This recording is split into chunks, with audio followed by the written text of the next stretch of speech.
El título de esta conferencia es Que todos puedan ser uno.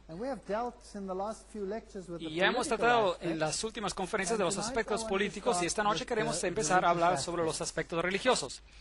La próxima vez vamos a ocuparnos de una conferencia llamada El Fuego Extraño. No falte, eso será emocionante.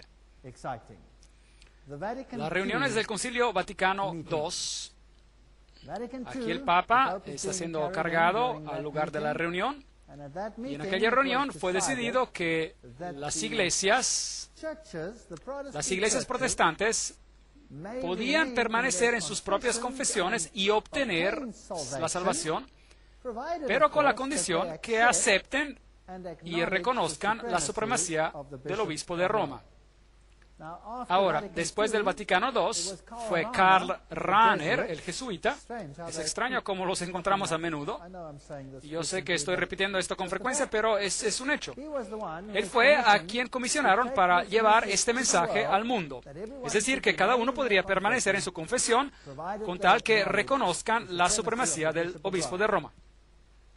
Ya hemos tratado sobre esto, pero voy a entrar un poco más en detalle ahora. Paul Knitter, quien tenía una posición en la Universidad de Xavier en Cincinnati, donde él es profesor de teología, y él estudió debajo de Karl Rahner, y él escribió este libro escribió Ningún Otro Nombre. Y en este libro, Ningún Otro Nombre, él escribe ciertas cosas interesantes. Aquí es un comentario al respecto.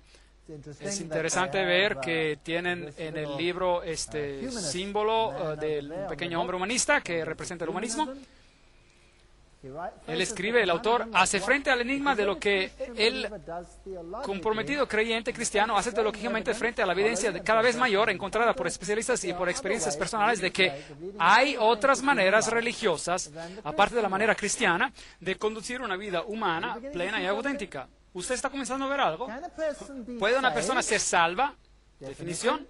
Es decir, vivir una vida verdaderamente humana por otro nombre que no sea el de Jesucristo. Un momento.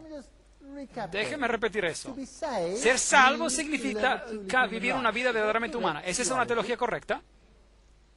Ese es un profesor de teología y este libro se prescribe virtualmente en todos los seminarios de la teología en el mundo entero. La respuesta de Knitter es que uno puede ser salvo por otro nombre, y entonces él procede a mostrar cómo esta afirmación se puede comprobar teológicamente con pleno apoyo cristiano. Esta es teología creativa de primera clase. Esta es la única frase con la cual estoy de acuerdo. Esta es teología creativa, pero definitivamente no es teología bíblica. Bien, en el segundo concilio ecuménico, si la Biblia no va a ser la norma, tendremos que sustituirla por algo más.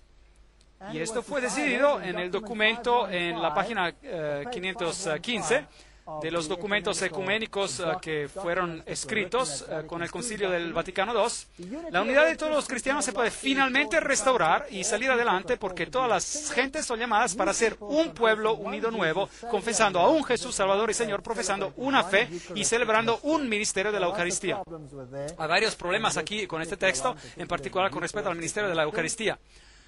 Todos los cristianos deben de ser de una sola mente ecuménica, documentos del Vaticano II, página 515. El Catecismo Católico nos dirá que el Vaticano II no cambió las doctrinas. Los cambios fueron solo en apariencia. Este es el actual catecismo de la Iglesia Católica, artículo 810. La única Iglesia de Cristo que nuestro Salvador, después de su resurrección, le confió al cuidado pastoral de Pedro, comisionándolo a él y a los otros apóstoles de ampliarla y gobernarla. Esta Iglesia constituida y organizada como sociedad en el mundo actual subsiste en la Iglesia Católica. El decreto ecuménico del Concilio del Vaticano II explica por qué es a través de la Iglesia Católica de Cristo solamente, la cual es la ayuda universal para la salvación, que la plenitud de los medios de la salvación pueden ser obtenidos. No ha habido cambio en la doctrina. Solo los protestantes creen que ha habido un cambio de la doctrina. Las heridas hacia la unidad, artículo 817. Donde hay pecados, también hay divisiones, cismas, herejías. Así que si hubo una división, entonces eso fue pecado. Entonces, ¿quién es el pecador? El que se separó. Hacia la unidad. Cristo concedió la unidad en su iglesia desde el principio. Y esto es algo que la iglesia nunca puede perder. Artículo 820. No ha cambiado. Todavía gobierna. Él controla la iglesia a través de su pontífice supremo. Y los obispos, todos tendrán que reconocer esto. Esta es la razón por la cual el sacerdote J. Cornell dice: el objeto final del ecumenismo, así como los católicos lo conciben, es unidad en la fe, la adoración y el reconocimiento de la autoridad espiritual suprema del obispo de Roma. Esta es la conclusión. La alianza de la iglesia con religiones no cristianas, todas las naciones forman una sola comunidad. Ellos quieren las mismas relaciones con los musulmanes y con todas las demás religiones. Asegurémonos de que esto es verdad. Este era el catecismo, no puede estar equivocado. Leemos de la fuente titulada Respuestas a preguntas adicionales de Bonaventure Hinwood, OFM, el Vaticano II. Enseña en varios lugares que la Iglesia Católica, y solamente ella, es la iglesia fundada por Jesucristo. No ha habido cambio en la documentación del Vaticano II. Entonces, el 5 de septiembre de 2000, el Vaticano dejó esto bien claro. Las iglesias examinaron las declaraciones del Vaticano en un documento de 36 páginas, diciendo en las declaraciones que otras comunidades de los cristianos, tales como los anglicanos y otros protestantes, no son iglesias en el sentido propiamente dicho. El canon David Oliver, ministro de St. Thomas, iglesias anglicanas, respondió diciendo: oh, bueno, está bien. Las otras iglesias no son hermanas nuestras, insiste el Vaticano. Y recuerde que Ratzinger debe quedar siempre en claro que la única iglesia universal y santa, católica y apostólica no es la hermana, pero es la madre de todas las iglesias. Esta es la declaración más reciente, la declaración definitiva de las fuentes más altas del Vaticano. El Vaticano II no cambió nada. Estos son algunos de los comentarios de las otras iglesias, las iglesias que han quedado asombradas por el ataque del Papa. Las iglesias protestantes expresan su decepción, etcétera, etcétera, pero nada cambió. Ellas aún se mantuvieron en el movimiento ecuménico. El periódico Washington Post dice: una nueva sentencia del Vaticano publicada hoy declara que los individuos pueden lograr la salvación completa del pecado terrenal solamente por medio de la gracia espiritual de la Iglesia Católica. Ahí está. Y que otras profesiones de fe, incluyendo las cristianas protestantes, tienen defectos que colocan a sus seguidores que buscan la salvación en una situación de grave deficiencia. Y esto incluye a los musulmanes, hindúes, judíos y cada uno. Ellos tienen que aceptar el catolicismo como su líder. Esto es lo que enseña el Vaticano. Ahora, ¿cómo usted puede hacer esto si la Biblia tan claramente condena al catolicismo? Bien, el Vaticano II y el domingo, otra vez leamos los documentos del Vaticano II. Todo esfuerzo que busca hacer del domingo el día genuino de alegría y de descanso y ausencia de trabajo se debe de animar. Debemos de celebrar el misterio pascual, debe de ser el día de la celebración primordial. Debe haber libertad para no trabajar. No tendría precedencia sobre el domingo, todas las celebraciones son importantes. Entonces dice que la manifestación suprema de esto es la asamblea del domingo. Así otra vez, el Vaticano II reiteró que el domingo es el día que debía ser guardado. Y lo llaman el Día del Señor. Y en el Catecismo, en el artículo 2174, admiten que todos nosotros nos reunimos en el Día del Sol, porque es el primer día de la semana después del sábado judío. Pero no existe tal cosa como un sábado judío. El sábado fue instituido en el Edén mucho antes de que existiera un judío. Ahora, el domingo, en la Pascua de Cristo, día que satisface la verdad espiritual del sábado judío y anuncia el descanso eterno del hombre en Dios. Y esta creencia origina de la tradición. Todo esto se encuentra en su catecismo y yo no voy a entrar en los detalles. Ahora, si usted no va a poner a la Biblia como el centro, entonces será mejor que usted les dé algo más a la gente. Celebraciones musicales, eso está en la página 83, documentos del Vaticano, para que los fieles puedan participar de manera más activa y con más voluntad. Está bien que el formato de la celebración y el grado de participación sea más variado, lo más variado posible. La liturgia. Ahora, la liturgia es todo lo que sucede en la iglesia excepto el sermón. La liturgia aumenta maravillosamente el poder de la iglesia de predicar a Cristo. Ahora, pongamos más énfasis en la liturgia y menos énfasis ¿en qué? En la predicación. E incluso ellos lo llaman en algunos documentos la liturgia santa. Un emblema que se levanta entre las naciones para reunir a los hijos que están perdidos hasta que haya un solo rebaño y un solo pastor. Y por supuesto, este tiene que ser el Papa. ¿Cómo vamos a hacer esto? Esto es de la documentación del Vaticano II. El documento del Vaticano II, segundo, dice: en todas las devociones populares los salmos serán especialmente útiles, y también las obras de música sagrada obtenidas tanto de la vieja como de la más reciente herencia de la música sagrada, canciones religiosas populares, órgano y otros instrumentos característicos de un grupo de personas en particular. La participación en la celebración debe de ser interna, pero debe ser también externa. La participación externa con gestos y movimientos corporales, por aclamaciones, con respuestas y canto. En otras palabras, el Vaticano II dice: avivemos el servicio y empecemos a movernos y tengamos algunos movimientos corporales, agitemos los brazos.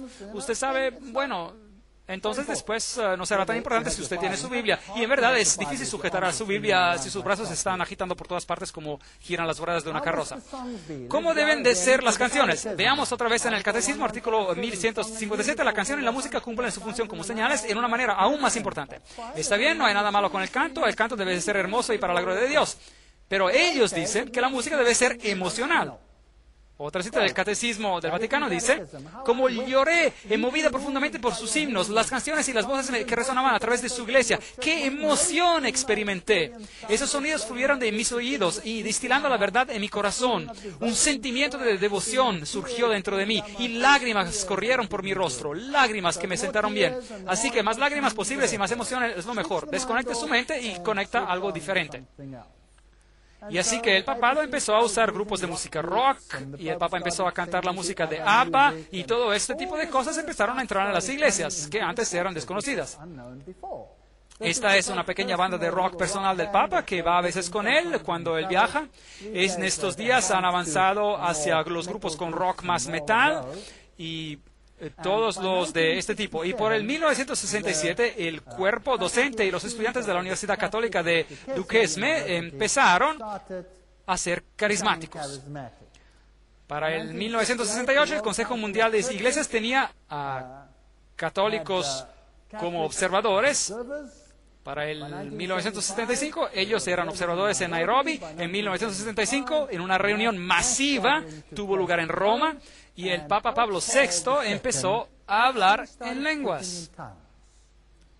Aquí lo tienen en la revista Christianity Today, Cristianismo Hoy, 6 de junio de 1975. Obispos, arzobispos y cardenales lucharon por mantener sus sombreros en sus cabezas mientras cantaban y cantaban en éxtasis, abrazándose unos a otros y levantando sus brazos hacia el cielo, y el discurso de Papa Pablo VI estaba salpicado con puntos extáticos. Así que él empezó a hablar en lenguas, un gran ejemplo para la iglesia. La Iglesia Luterana, por el 1974, con el diálogo entre la Iglesia Americana Luterana y la Iglesia Católica Romana, publicó bajo el título La primacía papal y la Iglesia Universal, y dijeron que estaban empezando a jugar con la idea de que Roma sería otra vez la cabeza de las iglesias. Los presbiterianos, los congregacionalistas, los metodistas siguieron este ejemplo. Colin Buchanan escribe: el surgimiento de la Iglesia de Roma como partícipe en las discusiones ecuménicas y con el impacto del movimiento carismático, todo esto ha cambiado totalmente las relaciones ecuménicas. Así que este nuevo espíritu hace el diálogo más y más posible entre las facciones variadas y opuestas.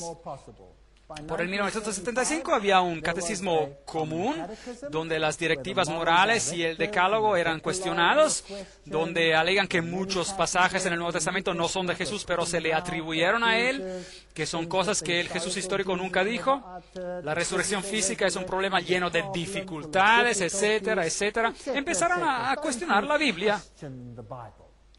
En 1977 se formó una comisión conjunta entre católicos romanos y anglicanos, y publicamos la siguiente declaración: parece apropiado que en cualquier futura unión la primacía universal, como ha sido descrita, debería ser mantenida por la sede papal de Roma. Así que la Iglesia anglicana dijo: bien, el Papa será la cabeza. Por el 1989, el arzobispo anglicano de Canterbury, el venerado Robert Ramsay, fue a Roma e instó a los cristianos a que consideraran la primacía del Papa. Mejor juntos. Allí están. Y luego vino el famoso documento que ellos firmaron. Están las firmas del Papa y de Ramsay. Aquí están firmando la declaración de Canterbury, y el Papa es ahora la cabeza de estas iglesias. Y aquí tenemos algunas bellas señales masónicas. Sí, van a estar juntos. Y la reina, bueno, ella y su séquito visitan al Papa y dicen: bien, y ¿Qué dijo el príncipe Carlos? Que ya no quiero ser más el protector de la fe, quiero ser solamente el protector de fe. Así que el protestantismo ya se va, y por supuesto que surgen muchas marchas en las calles del Reino Unido. El próximo arzobispo de Canterbury es Carey, y Carey es extraordinario debido a su renovación carismática y por hablar en lenguas. Así que la Iglesia Anglicana es la primera en retornar a Roma. Ahora, esta es la famosa catedral de St. Paul en Londres. Allí está, ven un autobús de Londres. Yo mismo tomé esta fotografía. Y esta es una imagen sorprendente. ¿Qué ve usted? ¿A qué se le parece? Parece una miniatura del Vaticano. Sí, y en realidad es una réplica del Vaticano. Y la cosa más asombrosa es que la Catedral de St. Paul nunca tuvo esa apariencia. De hecho, esa solía ser su apariencia en el pasado. Pero ahora ha sido reconstruida totalmente y ahora esta es su apariencia.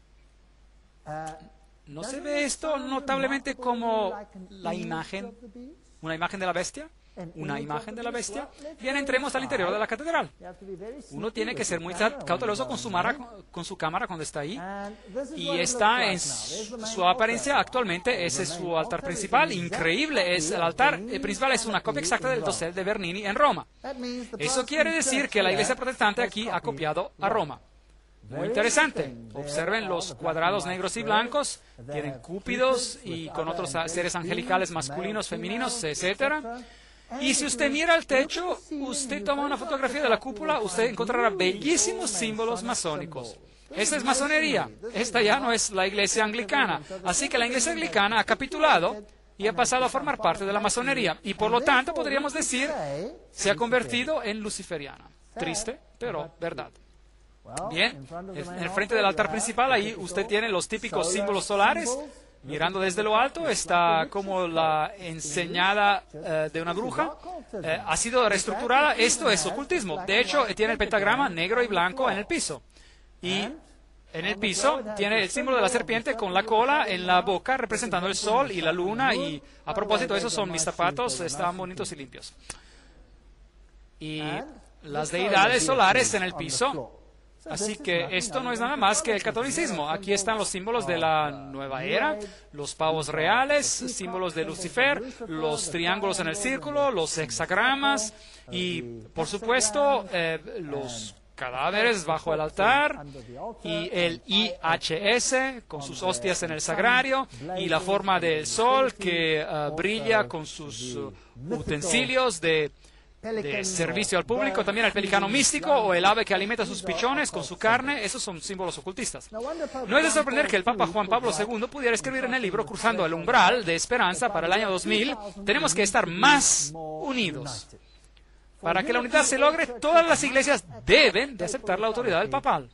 El Papa dijo esto en el 1995. Esta es la condición para lograr unión. Ahora, ¿por qué la Reforma se desunió de Roma? Seguramente la Reforma tenía buenas razones bíblicas. Apocalipsis 13:8, Reina Valera Antigua dice, y todos los que moran en la tierra le adoraron, cuyos nombres no están escritos en el libro de vida del Cordero, el cual fue muerto desde el principio del mundo. Bien, han corrompido este versículo en las traducciones bíblicas modernas, pero no importa, eso es lo que dice. No serán escritos en el libro de la vida si veneran a este sistema obedeciéndolo. Aquí tienen a Dom zu Berlin. Esta es la madre iglesia luterana, por así decirlo, en Alemania. Y ahí tiene fotografías inmensas de María, con velas que encienden enfrente de ella. Allí usted lo tiene. Esto es regresar a Roma. Y la revista Weltbild publicó la fotografía de Martín Lutero, que le da un apretón de mano al Papa. Bien, en los 80 el Papa fue a Alemania, a Mainz, y dijo, el ecumenismo es una tarea urgente. Y luego los cristianos preparando acuerdos por una nueva era, las iglesias alcanzan un pacto, y luego el famoso sínodo en Alemania, el sínodo luterano Heise Eisen und alte Zöpfe, estas viejas hachas de guerra, por así decirlo, y ellos decidieron, der Papst soll nicht mehr Antichrist genannt werden. El Papa ya no será llamado el Anticristo. Bien, con esto ya se acaba la Reforma en cuanto a los luteranos. La revista Time Magazine reportó sobre el acontecimiento y dijo, desde medio milenio de ruptura y separación, los luteranos y los católicos alcanzan un acuerdo sobre los asuntos que causaron la división del cristianismo occidental en dos. Y el 1 de noviembre de 1999 las iglesias ponen fin a 500 años de ruptura. Así que los luteranos reconocen al Papa. Y esta asombrosa declaración. Alemania llama para pedir que se perdone a Lutero. ¿Por qué? ¿Por qué debe de ser perdonado? Y la iglesia calvinista, ellos dijeron, tenemos que tener más respeto para los iconos y los objetos. Así no podemos estar juntos de esta manera. El líder luterano dice que el Papa podría ser portavoz mundial para todos los cristianos. Publicado en el boletín Friday Church News Notes del 6 de julio 2001. Lo siguiente, Ishmael Noko, secretario general de la Asociación Luterana Mundial, dijo en marzo que los luteranos pueden indudablemente mirar al Papa como uno de los líderes espirituales del mundo entero hoy. Y siguió diciendo que el movimiento ecuménico exige que los cristianos investiguen la posibilidad de que el Papa se convierta en el portavoz mundial para todos los cristianos. Así que los anglicanos capitulan, los luteranos capitulan. Los presbiterianos capitulan, los metodistas capitulan. Todos capitulan. En Alemania usted tiene ahora iglesias como esta que encuentro interesantes. Allí hay un lado católico y ahí hay un lado protestante. Y comparten el campanario. Y desde el año 2000, los Knights of Columbus, es decir, los Caballeros de Colón, una orden secreta controlada, por supuesto, de los jesuitas, empezaron a enviar iconos de Nuestra Señora de Guadalupe a todas las iglesias en el mundo entero. El nacimiento de la Virgen bendita es maravilloso, dijo Gino Mazzotti, el gran caballero de los Caballeros de Colón, concilio 11-608 en la Catedral de la Sangre Preciosa. Y él espera que todo el mundo se incline al icono. Luego vino la declaración conjunta de luteranos y católicos, donde hablaron de la doctrina de la justificación, un documento brillantemente escrito, el cual totalmente mina el principio protestante. Bien, si la Biblia ya no es el centro, es mejor que usted avive el todo para que las personas no lean la Biblia tanto.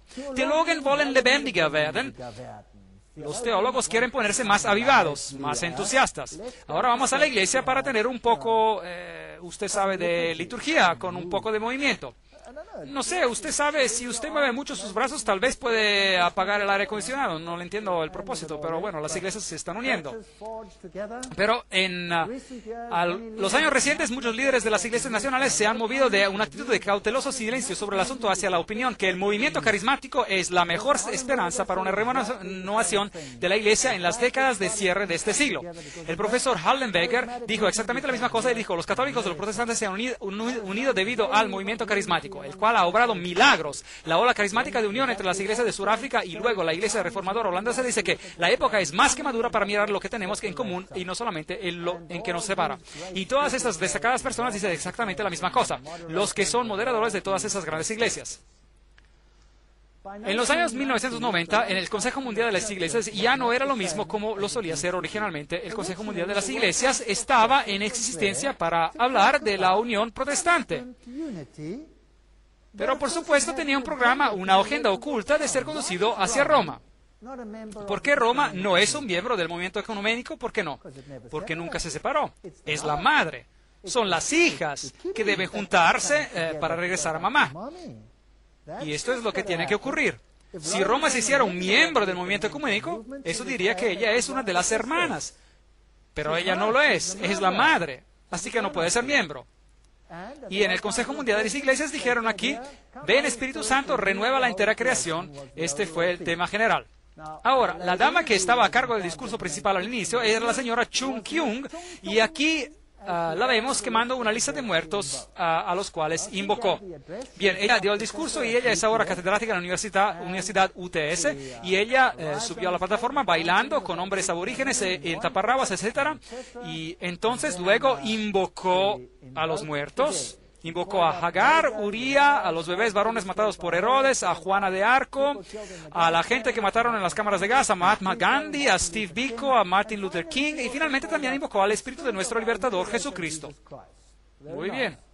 Y entonces luego quemó la lista como a un símbolo. Ahora miremos lo que sucedió aquí. Combinando fuegos de artificios verbales con una interpretación por bailarines coreanos originarios, Chung dio una evocación dramática de un Espíritu Santo femenino y lo relacionó con Agar, explotada y abandonada por Abraham y Sara. También sé que ya no creo más en un Dios omnipotente, macho y guerrero, que rescata a los buenos y que castiga a todos los malos. 18 veces Chung convocó a los espíritus de los muertos que han sufrido las injusticias y alegó que sin escuchar los gritos de esos espíritus no podemos escuchar la voz del Espíritu Santo. No moleste al Espíritu Santo llamándola constantemente. Chung añadió, y espero que la presencia aquí con nosotros de todos nuestros antepasados en forma de espíritus no lo harán sentir incómodo. Bueno, ¿es esto bíblico? ¿Sí o no? Definitivamente no. Pero ella es pastor de la iglesia protestante más grande en Corea. Y es ahora también catedrática en la Universidad de UTS. Chung Hyun-kung es egresada del seminario Union Theological Seminary, del cual ya les he hablado que es masónico. Y Chung era profesora en la Universidad Femenina de Ewha de Corea, la universidad más grande para mujeres en el mundo, con 20.000 estudiantes. Y ella dijo, las tres diosas a quienes quiero compartir con ustedes son Kali, diosa hindú, Kwan, una diosa budista, y Ena, diosa filipina, mi nueva Trinidad. Interesante. Y ella añade, la iglesia cristiana ha sido muy patriarcal y es por eso que estamos aquí reunidos para destruir esa idolatría patriarcal del cristianismo. Bueno, así que ella fue la oradora principal en las reuniones del Consejo Mundial de las Iglesias. Y explica, yo provengo de una tradición shamanista, budista, confucionista y taoísta y cristiana. Y cuando miro nuestra historia de la religión, tenemos más que 5.000 años de shamanismo. Más de 2.000 años de taoísmo y casi 2.000 años de budismo, 700 años de confucianismo y solamente 100 años de protestantismo en Corea.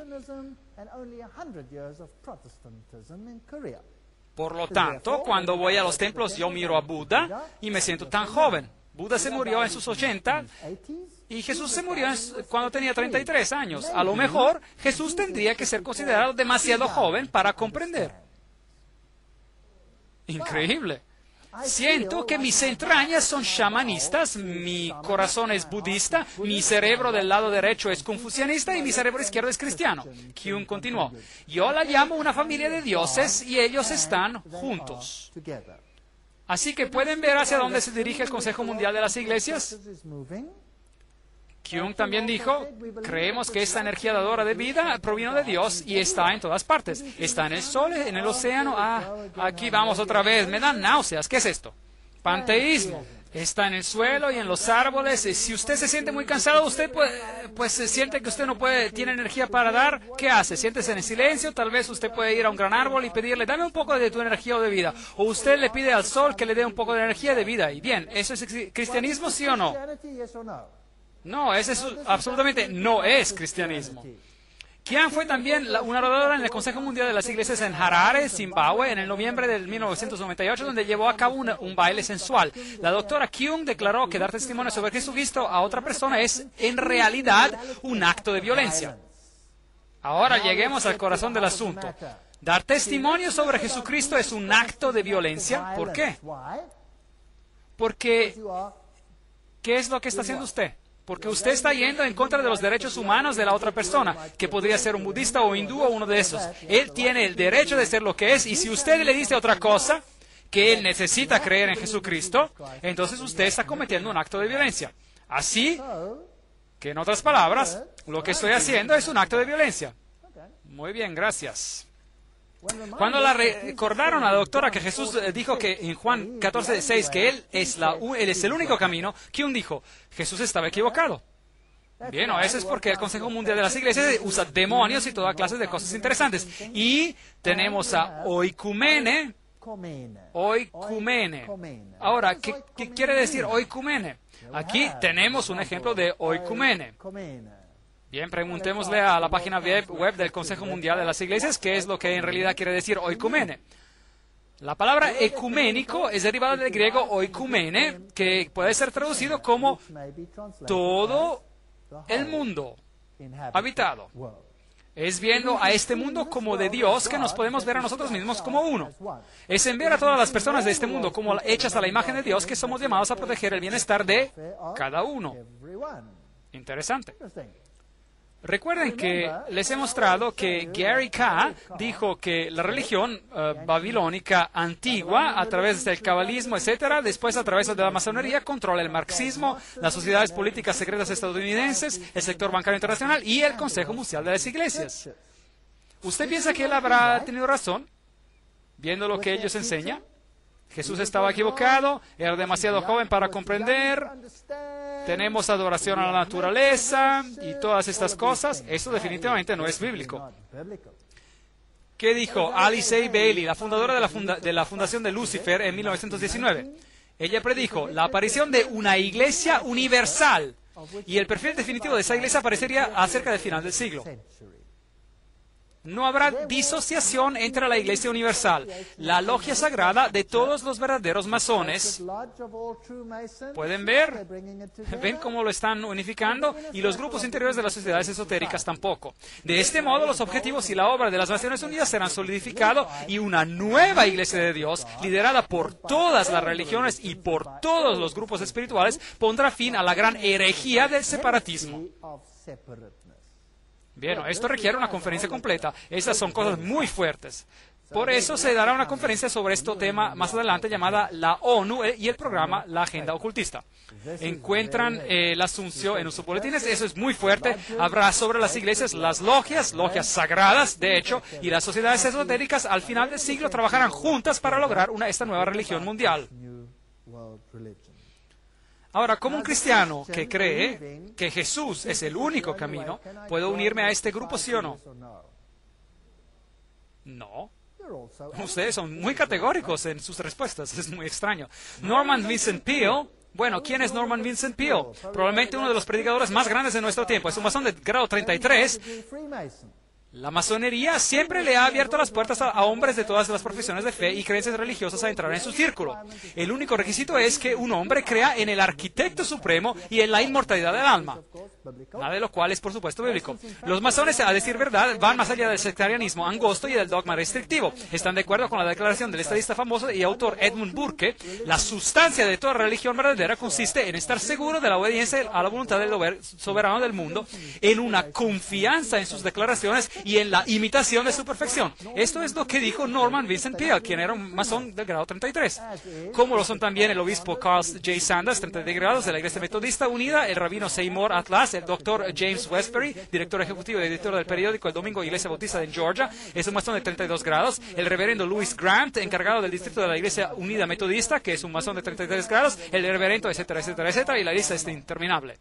Bien, Norman Vincent Peale dijo: he encontrado que el rito escocés y la logia simbólica no se adhieren a la creencia de ninguna religión, pero respetan todas las religiones más importantes del mundo. Y Billy Graham dice que Norman Vincent Peale es su gran mentor. Interesante. Tiene un masón de 33 grados como su mentor consejero. Billy Graham es el evangelista cristiano más popular del mundo. Era enumerado en sitios web como un masón de 33 grados y todos ellos, después de mucha crítica, lo sacaron de todas esas listas. El mismo señor Shaw, que era un masón de 33 grados, reveló que Billy Graham estaba presente a su ceremonia de iniciación, pero en su libro, La Decepción, él habla de un evangelista prominente que presenció la ceremonia para que pudiera publicar su libro. Omite el nombre. Norman Vincent Peale es definitivamente un framasón de 33 grados, ex gran capellán de la Gran Logia de Nueva York, y este es la persona que Billy Graham se refiere como a su mentor. Robert Schuller, masón de 33 grados, esos son los sitios de la página web donde usted puede verificar esto, los ve ahí abajo. Pero, por supuesto, hay muchos escritos que confirman esto, así que esta no es la única fuente, solo estoy citando esta de las fuentes. Oral Roberts, Jesse Jackson y la mayoría de los primeros fundadores mormones, ya sabemos esto, y de los testigos de Jehová, y ya sabemos de esto también. Peale, démosle un vistazo a Norman Vincent Peale. Él recomendó los mensajes de médiumes espiritistas llamados Las Cartas de Jesús, escritos por Jane Palzere y Anna Brown. Así que él aprobó estas cartas escritas por canalizadoras médiums. Las nombrosas cartas sagradas fueron escritas una cada día durante un periodo de 2 años, que comenzaron en una mañana de 1978. Ella dijo que las cartas fueron dictadas por un espíritu no viviente que se identificó a través de su pluma como Jesucristo. Aquí está la fuente de la cita. La respuesta de Peale, él agrega, poco importa si esos escritos vinieron de Jesús o de Nazaret o de Jesús de Jane, ellos son todos de la misma conciencia y esa conciencia es Dios. Yo soy parte de Dios y Jane y Anna son parte de ese mismo Dios. Bueno, eso es lo que Norman Vincent Peale enseñó. Y este es el mentor de Billy Graham. Interesante. Refiriéndose al ocultista Kreskin, todo lo que él hace, dice Norman Vincent Peale, es dramatizar todo lo que yo he estado predicando en mis escritos por años. Otro libro, Los muertos están vivos. Ellos pueden y de hecho se comunican con usted. También este libro fue promovido por Peale y él dijo efusivamente, son una obra maestra. Espero que sea extensamente leída. Está bien, este es el mentor de Billy Graham, simplemente acuérdense de eso. El autor del libro es Harold Sherman, un psíquico y medium espiritista y que también escribió un libro acompañado titulado Usted vive después de la muerte. ¿Es ese el lenguaje de la serpiente, el lenguaje del diablo o es el lenguaje de Dios? ¿Cuál es? Es el lenguaje de la serpiente.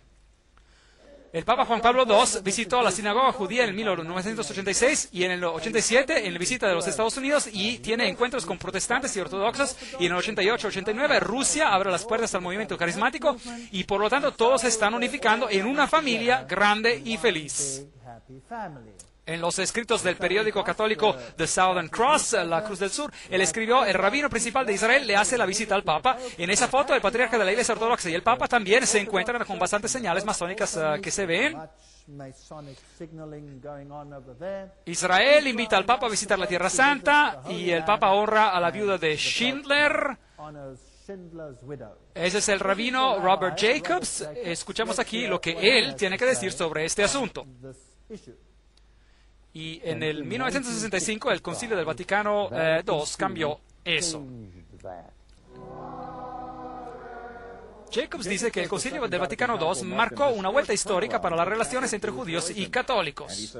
Y dice que Juan Pablo II ha hecho cosas extraordinarias para mostrar respeto por el judaísmo. Él fue el primer papa en visitar una sinagoga. Ningún papa en la historia de Roma jamás había hecho lo que él hizo. Le ha dado a todos los judíos un sentimiento de que por primera vez en la historia de la iglesia cristiana, el judaísmo es apreciado como teniendo su propia integridad y no es menospreciado. Yo pienso que es un privilegio tremendo conocer este Papa extraordinario.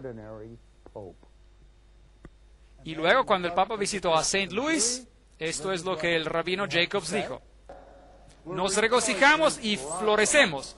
Nosotros floreceremos con abundantes flores y nos regocijaremos con canción gozosa. Eso es interesante. Bien, aquí está Aleski, el patriarca ruso, y él es también un ecuménico dedicado, y allí está él con el cardenal Cassidy. Y ellos tienen mucha más libertad, y a propósito, esa es una fotografía significativa donde Oikomene, el Papa y el Patriarca están juntos, y tenemos así un reavivamiento de la ortodoxia oriental. El ocultismo ha revivido, las religiones asiáticas han sido reavivadas, el Islam, el budismo, el hinduismo, el shintoísmo, el Soka Gakkai y el espiritismo. En el mundo entero hay un reavivamiento de la religión y fervor religioso, y el conflicto está aumentando. ¿Ustedes han notado eso? Sí. Ahora, ¿por qué? Porque a través del caos y del conflicto se podrá lograr la unificación. Haga que el dolor de la separación sea mayor al dolor de la unión. Tesis, antítesis, síntesis. Es la filosofía hegeliana. Las grandes expectativas, el patriarca de Constantinopla dice, nos uniremos a las iglesias. Entonces, la inauguración del Centro Cultural Islámico en Roma, con 3 obispos católicos presentes, el Papa Juan Pablo II lo recibe. El Islam y el catolicismo los estudiamos durante una conferencia uniéndose. El problema es cómo unir al judaísmo y al Islam y al cristianismo. Estos son documentos de la Academia Católica de Trier. Noten lo que están usando aquí.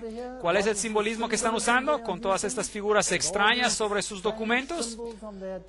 Lo mismo por aquí, pentagramas, todos los símbolos religiosos en un círculo, seminario papal.